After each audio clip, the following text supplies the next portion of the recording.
Business English Club podcast with Amy. Today, we're going to be discussing some important things to know about negotiating.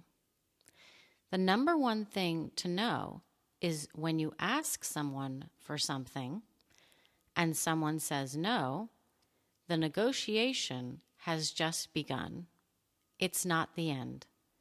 Most people think that when they hear the word no, that the negotiation is over.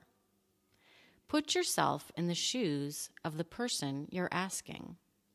They might already know what they would like from you. Negotiation is a process. If they say yes immediately, then that hardly constitutes as a negotiation. Let's look at this vocabulary word, constitutes. Constitute can mean to be a part of a whole, such as a good portion of our students constitute learners from the United States. Or it can mean to be equivalent to, which is how I'm using it. For example, boiling an egg doesn't constitute a great chef.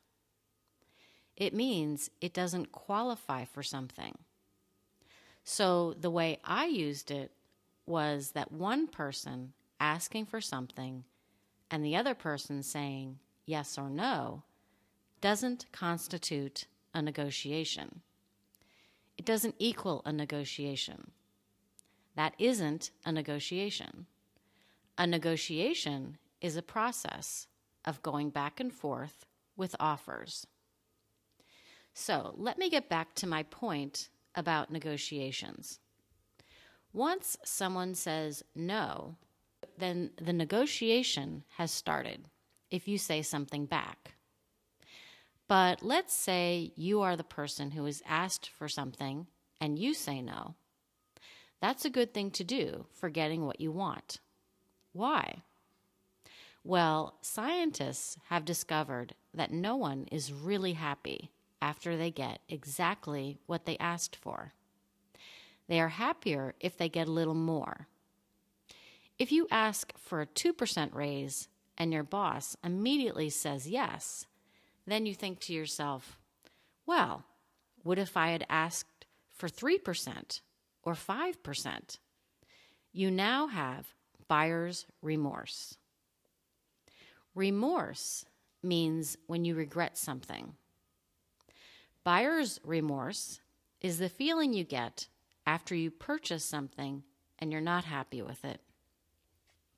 You don't really want it anymore, and you wish you hadn't bought it. This is why it's important to ask for more than you really want. If you ask for more, then you know that you started at a place where you would have been elated to have gotten it. Slowly, as you are bargained down, you start to come to reality and become satisfied with what you get.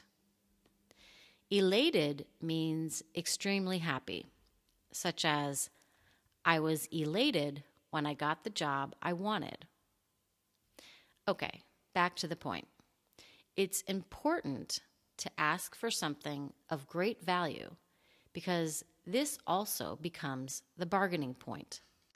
Things go up or down a little from there. Therefore, it's important for you to make the first offer or to ask first. This is one of the most important rules of negotiation. And if you don't make the offer first, then the person you are negotiating with will know that you are an amateur. What's an amateur? An amateur is someone who is not a professional, someone who doesn't know exactly what they are doing in their field. An amateur is not an expert, but someone who is trying to learn or not as good as others in a certain field. However, it's important to know already the value of what you can offer and what they can give you and aim on the higher side of that equation. If your offer is too low, you risk insulting the person you are negotiating with, and they might write you off immediately. What does write you off mean? It means they might exclude you or dismiss you from that point on. They don't want to even talk to you anymore. For example, I wrote him off as a potential marriage partner after he cheated on me. To write off is a phrasal verb.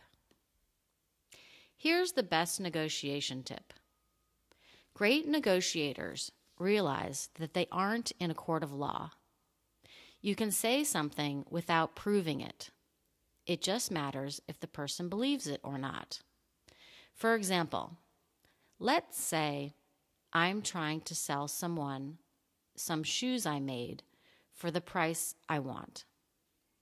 I could say, my female customers tell me that the shoes I make are the most comfortable shoes they've ever worn. Whether this is true or not isn't able to be proved, and especially at the moment of negotiation. In other words, negotiation can be about making the best argument. So you don't have to make sure everything you say is 100% accurate. It's not a court of law. However, try to be truthful. If you say something that sounds like a complete fabrication, then you might get written off. Fabrication means something that is made up or false. However, don't be shy in expressing yourself without all the facts.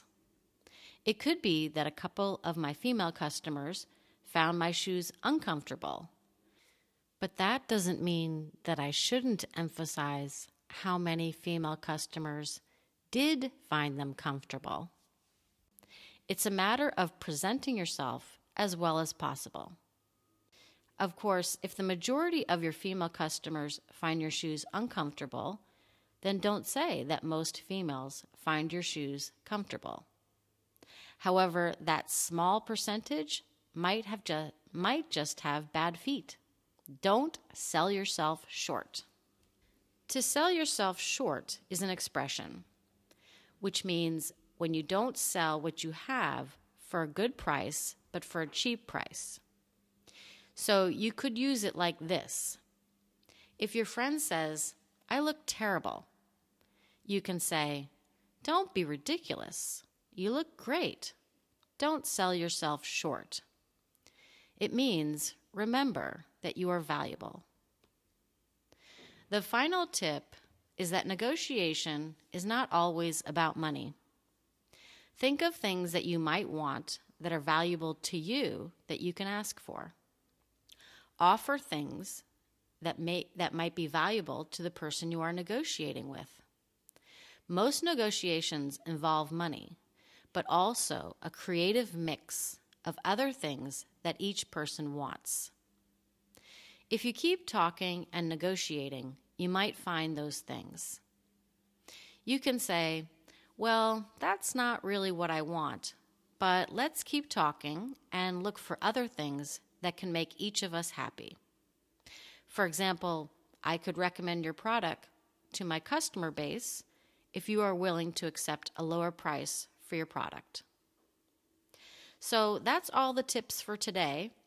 Remember these vocabulary words: constitute, write off, elated, fabrication, amateur, and sell yourself short.